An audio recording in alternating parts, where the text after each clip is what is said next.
بسم الله الرحمن الرحيم. السلام عليكم ورحمة الله وبركاته.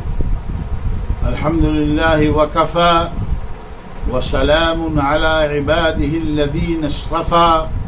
أما بعد، قال الله تعالى: أعوذ بالله من الشيطان الرجيم. بسم الله الرحمن الرحيم. إنا أعطيناك الكوثر فصل لربك وانحر ان شأنك هو الأبتر. ناظرین کرام، برادران اسلام، میری عفت ماں بہنوں اور بیٹیوں، گزشتہ درس میں ایک بے مثال اور یادگار قربانی کا ذکر کیا گیا تھا جسے حضرت ابراہیم علیہ السلام نے بیٹے کی قربانی کی شکل میں دنیا کے سامنے پیش کیا تھا، اور اللہ رب العالمین نے اس جذبہ ایثار قربانی کو بہت زیادہ پسند کیا تھا، اتنا پسند کیا تھا کہ اس کو آنے والی ساری قوموں میں اللہ رب العالمین نے جاری اور ساری کر دیا۔ آج کے درس میں قربانی کی مشروعیت اور قربانی کے حکم کے حوالے سے گفتگو کا ارادہ ہے۔ اللہ رب العالمین سے دعا ہے کہ مولا مجھے حق اور سچ بات کہنے کی توفیق عطا فرمائے، اور آپ سبھی حضرات کو سننے، سمجھنے اور ہم سب کو عمل کی توفیق سے نوازے۔ ناظرین کرام، برادران اسلام، قربانی کا حکم قرآن کریم کی سورہ الکوثر میں صراحت کے ساتھ موجود ہے۔ اللہ رب العالمین نے نبی کریم صلی اللہ علیہ وسلم پر اپنے فضل و احسان کا تذکرہ کیا اور کہا کہ اے نبی، انا اعطیناک الکوثر، اے نبی ہم نے آپ کو کوثر عطا کیا ہے، صاحب خیر کثیر بنایا ہے، اس لیے اس نعمت کے شکرانے کے طور پر فصل لربک، اپنے رب کے لیے نماز پڑھ، وانحر، اور قربانی کرو۔ یہ اللہ رب العالمین نے ہمارے نبی جناب محمد رسول اللہ صلی اللہ علیہ وسلم کو نماز کے ساتھ قربانی کا حکم دیا۔ مشہور مفسر مولانا حافظ صلاح الدین یوسف رحمہ اللہ رحمتا واسعا، جن کا ابھی چند دنوں پہلے انتقال ہوا ہے، اللہ رب العالمین انہیں غریق رحمت فرمائے، ان کی خدمات کو اللہ رب العالمین قبول فرمائے۔ انہوں نے اس آیت کی تفسیر کے ضمن میں تحریر فرمایا کہ یہاں نحر سے مراد مطلق قربانی ہے، علاوہ ازیں اس میں بطور صدقہ و خیرات جانور قربان کرنا، حج کے موقع پر مینا میں اور عید الاضحیٰ کے موقع پر اپنے اپنے گھروں میں قربانی کرنا سب شامل ہے۔ علامہ ابن قدامہ رحمہ اللہ نے لکھا کہ مفسرین نے نحر کا معنی قربانی ذکر کیا ہے۔ اس کے بعد موصوف نے قربانی کی مشروعیت پر تمام مسلمانوں کا اجماع نقل کیا ہے، واجمع المسلمون علی مشروعیت الاضحیہ۔ اسی طریقے سے احادیث مبارکہ کے ذخیرے میں قربانی کی مشروعیت کے تعلق سے کئی حدیثیں ہیں۔ مثلاً حضرت انس رضی اللہ تعالی عنہ سے مروی ہے کہ کان النبی صلی اللہ علیہ وسلم یضحی بکبشین وانا اضحی بکبشین۔ یہ بخاری کی روایت ہے کہ اللہ کے نبی صلی اللہ علیہ وسلم 2 دمبوں کی قربانی کیا کرتے تھے، اور میں بھی 2 دمبوں کی قربانی کرتا ہوں۔ حضرت ابو ہریرہ رضی اللہ تعالی عنہ سے مرفوعاً مروی ہے کہ اللہ کے نبی صلی اللہ علیہ وسلم نے فرمایا: من وجد ساعة فلم يضح فلا يقربن مصلانا، جسے قربانی کی وسعت ہو اور وہ قربانی نہ کرے، یعنی وسعت کے باوجود قربانی نہ کرے، وہ ہماری عیدگاہ کے قریب ہرگز نہ آئے۔ یہ سخت وعید ہے اللہ کے نبی صلی اللہ علیہ وسلم کی، اور تنبیہ ہے ایسے لوگوں کے لیے جو استطاعت کے باوجود قربانی سے گریز کرتے ہیں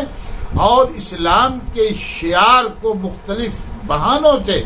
اور مختلف ہیلوں سے اس کو مٹانے کی کوشش کرتے ہیں۔ قربانی کی مشروعیت پر اتفاق کے باوجود اس کے حکم کے بارے میں علماء کے درمیان اختلاف ہے۔ حکم کا مطلب یہ ہے کہ واجب ہے، فرض ہے یا مندوب و مستحب ہے۔ احناف نے اسے ہر صاحب استطاعت مسلمان کے لیے واجب قرار دیا ہے، اور سورہ الکوثر کی آیت سے انہوں نے استدلال کیا ہے، اس میں قربانی کا حکم دیا گیا ہے۔ تاہم سنت موقدہ کہنے والوں نے اس کا جواب یہ دیا ہے کہ یہاں حکم قربانی کے وجوب اور فرضیت کے لیے نہیں ہے، بلکہ اس میں غیر اللہ کو چھوڑ کر کے صرف اللہ کے لیے قربانی کا حکم اس میں دیا گیا ہے۔ امام شافعی، امام مالک اور امام احمد بن حنبل رحمہم اللہ کے نزدیک قربانی سنت موقدہ ہے۔ اسی طرح جمہور علماء اور علامہ ابن حزم رحمہ اللہ نے صراحت کی ہے، علامہ ابن حزم رحمہ اللہ نے صراحت کی ہے کہ صحابہ کرام رضی اللہ تعالی عنہم سے وجوب کی کوئی دلیل ثابت نہیں ہے۔ اس بنا پر علماء اہل حدیث بھی وجوب کے بجائے اس کے سنت موقدہ ہونے کے قائل ہیں۔ شیخ الحدیث علامہ عبید اللہ رحمانی مبارک پوری رحمہ اللہ نے مفصل بحث کے بعد اپنی شہرہ آفاق کتاب مرآت المفاتیح شرح مشکات المصابیح کے اندر لکھا ہے کہ وقد ظہر بما ذکرنا رجحان قول من ذهب الى ان الاضحیۃ سنۃ موقدۃ غیر واجبۃ یکرہ ترکها لمن یقدر علیہا ووہن قول من ذهب الى وجوبها۔ یعنی ذکر کردہ دلائل کی روشنی میں شیخ الحدیث فرما رہے ہیں، انہوں نے کچھ دلائل اپنی کتاب کے اندر ذکر کی، ان کی طرف اشارہ کرتے ہوئے فرمایا کہ ذکر کردہ دلائل کی روشنی میں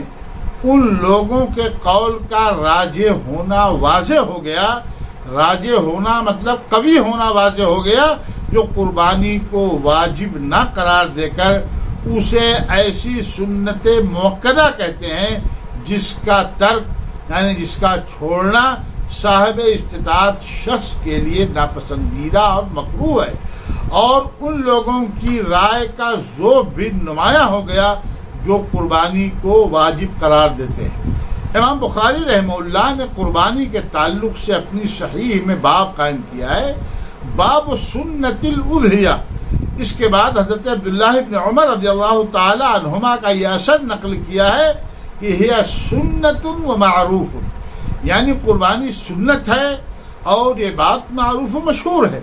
پھر یہ حدیث امام بخاری رحمۃ اللہ علیہ نے اس کے تحت ذکر فرمائی ہے، من ذبح بعد الصلاة فقد تم نسکہ واصاب سنت المسلمین، یعنی جس نے نماز کے بعد قربانی کی اس کی قربانی پوری ہو گئی، تم نسکہ، اس کی قربانی پوری ہو گئی اور اس نے مسلمانوں کا طریقہ، مسلمانوں کی سنت پالی۔ اسی طریقے سے امام ترمذی رحمہ اللہ نے اس کے سنت موقدہ ہونے کی صراحت کی ہے، اور اپنی جامع کے اندر جامع ترمذی میں باب باندھا ہے، باء دلیل علی ان الاضحیۃ سنت، اس بات کی دلیل کہ قربانی یہ سنت ہے۔ پھر اس کے بعد امام ترمذی رحمۃ اللہ علیہ نے روایت کو نقل کیا ہے جس میں ذکر ہے کہ ایک شخص نے حضرت عبداللہ ابن عمر رضی اللہ تعالی عنہما سے دریافت کیا کہ کیا قربانی فرض ہے یا سنت ہے، تو انہوں نے صرف اتنا فرمایا کہ ضحى رسول اللہ صلی اللہ علیہ وسلم والمسلمون، یعنی قربانی اللہ کے رسول صلی اللہ علیہ وسلم نے کیا اور تمام مسلمانوں نے بھی کیا، یعنی انہوں نے اس کے وجوب کی جانب اشارہ نہیں کیا، صرف یہ بتایا کہ اللہ کے نبی صلی اللہ علیہ وسلم کی سنت رہی ہے، مسلمانوں کا طریقہ رہی ہے۔ اس کے بعد امام ترمذی رحمۃ اللہ علیہ نے لکھا والعمل على هذا عند اهل العلم ان الاضحیہ لیست بواجبۃ ولكنها سنة من سنن النبی صلی اللہ علیہ وسلم يستحب ان يعمل بها وهو قول سفیان الثوری وابن المبارک، یعنی اسی پر اہل علم کا یہ عمل ہے کہ قربانی واجب نہیں بلکہ نبی کریم صلی اللہ علیہ وسلم کی سنت ہے، جس پر عمل کرنا مستحب ہے، یہی حضرت سفیان ثوری اور عبداللہ بن مبارک کا بھی قول ہے۔ جن لوگوں نے قربانی کو واجب کے بجائے سنت موقدہ کہا ہے، ان کا استدلال صحیح مسلم کی اس روایت سے بھی ہے، جس میں ہے کہ نبی کریم صلی اللہ علیہ وسلم نے فرمایا، جو شخص قربانی کا ارادہ رکھے، من اراد ان یضحی، جو شخص قربانی کا ارادہ رکھے اور ذی الحجہ کا عشرہ آ جائے تو وہ اپنا بال اور ناخن کچھ بھی نہ کرے۔ اس حدیث سے ان حضرات کا استدلال اس طرح ہے کہ یہاں قربانی کو ارادہ کے ساتھ معلق کیا گیا ہے۔ اگر قربانی واجب اور فرض ہوتی تو اسے ارادہ اور خواہش پر موقوف اور معلق نہ کیا جاتا، اس لیے کہ کسی واجب کے بارے میں کسی کو کرنے یا نہ کرنے کا اختیار نہیں ہوتا ہے۔ بہرحال یہ قربانی یہ اللہ کے نبی صلی اللہ علیہ وسلم کی سنت ہے، تمام مسلمانوں کا اس کے اوپر عمل رہا ہے، اور حضرت ابراہیم علیہ السلام سے لے کر ہمارے نبی جناب محمد رسول اللہ صلی اللہ علیہ وسلم تک، اور جناب محمد رسول اللہ صلی اللہ علیہ وسلم سے لے کر کے آج تک اور انشاءاللہ قیامت تک اس سنت پر عمل ہوتا رہے گا، اور سارے مسلمان حضرت ابراہیم علیہ السلام کی سنت کو زندہ کرنے کی کوشش کریں گے۔ بہرحال یہ سنت موقدہ ہے، اور صاحب استطاعت مسلمانوں کے لیے کسی طرح مناسب نہیں ہے کہ سنت کو نظر انداز کریں، قربانی نہ کریں، بلکہ ضرورت ہے کہ سنت کو زندہ رکھنے کی کوشش کریں، اس لیے کہ آج موجودہ دور میں مختلف ہیلوں اور بہانوں سے لوگ اس انداز کی باتیں بھی کہنے لگے ہیں کہ قربانی کرنے سے کوئی فائدہ نہیں ہے، قربانی نہ کر کے آدمی اسی پیسے کو صدقہ و خیرات کر دے، کسی ضرورت مند کی مدد کر دے تو یہ زیادہ بہتر ہے۔ میں یہ کہتا ہوں یہ اسلام کا شعار ہے، اللہ کے نبی صلی اللہ علیہ وسلم کی سنت ہے، اس سے زیادہ ضرورت مند مسلمان اللہ کے نبی صلی اللہ علیہ وسلم کے زمانے میں موجود رہے، لیکن اللہ کے نبی صلی اللہ علیہ وسلم نے مسلمانوں کو یہ مشورہ نہیں دیا کہ آپ لوگ قربانی نہ کر کے اپنی قربانی کی یہ رقم مسلمانوں پر صدقہ و خیرات کر دیں، ان کی امداد کر دیں، ان کا تعاون کر دیں۔ اللہ کے نبی صلی اللہ علیہ وسلم نے نہیں کیا، اس لیے آج اگر کچھ لوگ اس انداز کی باتیں کر رہے ہیں